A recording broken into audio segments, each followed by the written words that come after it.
Zaman dahulu dunia diliputi oleh peperangan untuk memperebutkan kekuasaan dan wilayah. Perang-perang itulah telah menghasilkan beberapa prajurit yang paling berperan. Tak hanya pandai bertarung dalam peperangan, tetapi para prajurit dan jenderal ini pun juga mempunyai otak brilian. Pemikirannya maju serta memiliki strategi perang yang begitu terkoordinir dengan baik. Salah satunya Adolf Hitler, yakni seorang pemimpin Nazi Jerman ini sukses menduduki sebagian besar benua Eropa dan beberapa wilayah benua Asia dan Afrika. Berikut ini On The Spot akan merangkumnya dalam 7 kisah komandan militer terhebat sepanjang sejarah.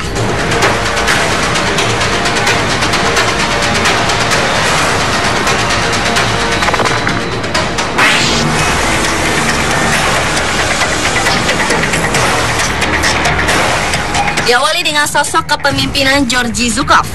Georgy memimpin tentara merah di Uni Soviet dan menyatukan seluruh Eropa Timur untuk membasmi Berlin selama Perang Dunia II. Di saat konflik militer global terbesar sepanjang sejarah yang terjadi pada tanggal 1 September tahun 1939 hingga tanggal 2 September tahun 1945 yang melibatkan sebagian besar negara di dunia ini, Georgy adalah salah satu pahlawan yang berhasil menyatukan Rusia dan Uni Soviet. Setelah jatuhnya Jerman, Georgy menjadi komandan pertama dari zona pendudukan Uni Soviet di negara Nazi tersebut. Pada tanggal 18 Juni tahun 1974, di saat usianya menginjak ke 77 tahun, Georgy menghembuskan nafas terakhirnya di Moskow akibat stroke dan dimakamkan di Kremlin Wall Necropolis di samping makam para jenderal dan perwira perang Soviet.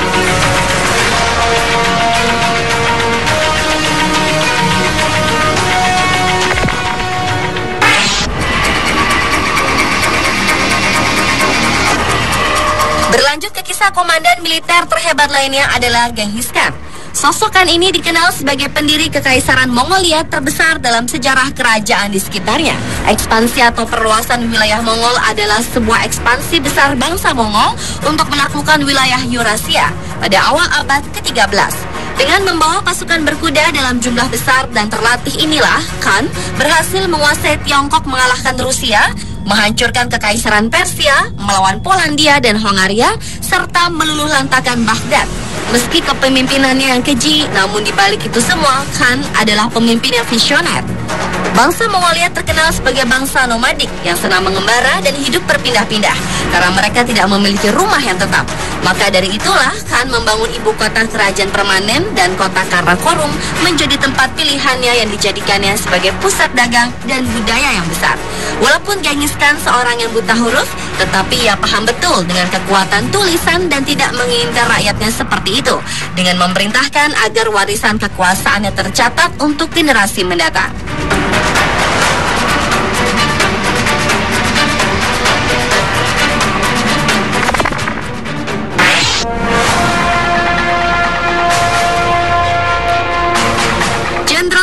Atau dikenal juga dengan Sun Wu adalah seorang jenderal militer zaman Cina kuno, ahli strategi dan filsafat tradisional yang diyakini telah menulis buku The Art of War. Selama abad 19 hingga 20, sebuah buku kuno Cina yang berisi mengenai strategi militer itu semakin populer dan dipraktekkan dalam kehidupan masyarakat barat dan bahkan mempengaruhi budaya serta politik, taktik bisnis dan lainnya baik di Asia maupun barat. Buku seni perang milik ahli seni perang Tiongkok pada tahun 2500 sebelum Masehi itu terdiri dari 13 bab. Di antaranya, 3 bab pertama membahas tentang falsafah perang, 3 bab berikutnya membicarakan teori siasat, dan 7 bab sisanya membahas tentang berbagai faktor. Dan ungkapannya yang paling terkenal dari seorang Sun Tzu ini adalah, kenalah lawanmu dan kenalah dirimu sendiri. Maka dalam 100 pertempuran pun, kemenanganmu tidak akan dalam bahaya.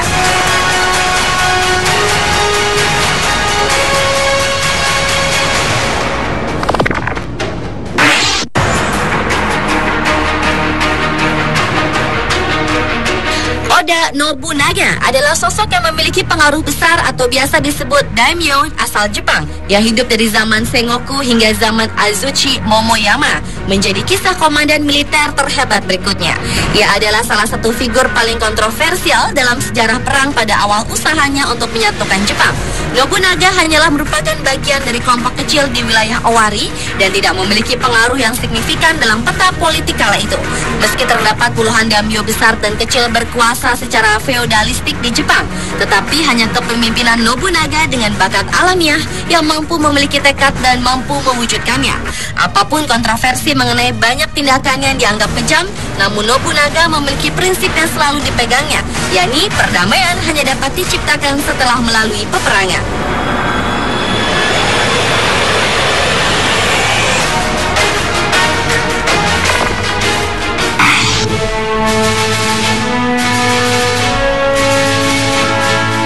Jenderal bernama Hannibal Barca menjadi kisah komandan militer terhebat selanjutnya.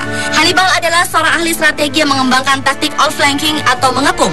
Pencapaian yang paling besar adalah ketika meletusnya Perang Punik, di mana Barca membawa pasukan dan melewati wilayah Pyrenees dan Alps hingga bagian utara Italia. Hannibal juga disebut sebagai salah satu jenderal terbesar sepanjang sejarah. Bahkan ahli sejarah militer Theodor Irold Dodge menyebut Hannibal sebagai bapak dari strategi.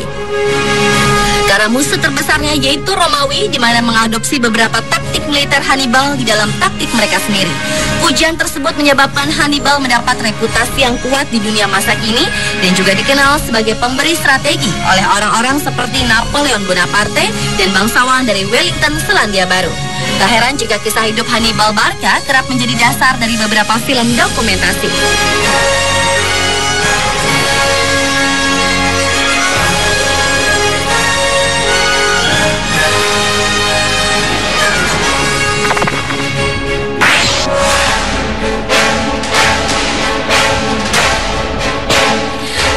Kisah komandan militer terhebat berikutnya yakni Cyrus the Great atau berarti Agung, yang merupakan salah satu pendiri kerajaan Achaemenia, sebuah kekaisaran terbesar di negeri Persia, dengan mengalahkan kerajaan Madian, Lydian dan Babilonia baru.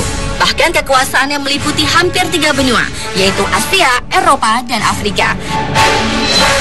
Tidak seperti penguasa lainnya, kekaisaran Cyrus the Great ini berakhir setelah ia wafat, setelah mengalahkan Babilonia, melakukan ekspedisi ke Asia untuk menaklukkan seluruh wilayah barat daya Asia hingga Asia Tengah, kemudian ke Mesir. Dan Cyrus the Great menemui ajalnya ketika sedang bertempur sengit dengan suku Masagetay, sebuah suku di antara Kazakhstan dan Uzbekistan, dan dimakamkan di Pasar Gadai, Irak.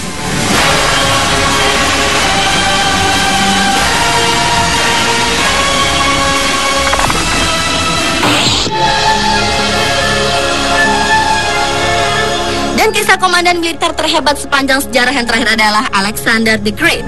Alexander memperoleh gelar yang agung karena kesuksesannya yang tak tertandingi sebagai komandan militer. Ia adalah Kekaisaran Makedonia, sebuah negara di daerah timur laut Yunani. Pada usia 30 tahun, Alexander memimpin sebuah kekaisaran terbesar pada masa sejarah kuno, membentang mulai dari Laut Ionia hingga pegunungan Himalaya, serta berhasil mengukuhkan kekuasaan Makedonia di Yunani. Dan setelah otoritasnya di Yunani stabil, Alexander melancarkan rencana militernya untuk ekspansi yang tak sempat diselesaikan oleh mendiang ayahnya Philippus II. Kesuksesan tersebut merupakan keberhasilannya dalam memanfaatkan keadaan medan perang, penguasaan siasat lawan, strategi yang berani, dan terutama kemampuannya untuk membangkitkan kesetiaan di antara para prajuritnya.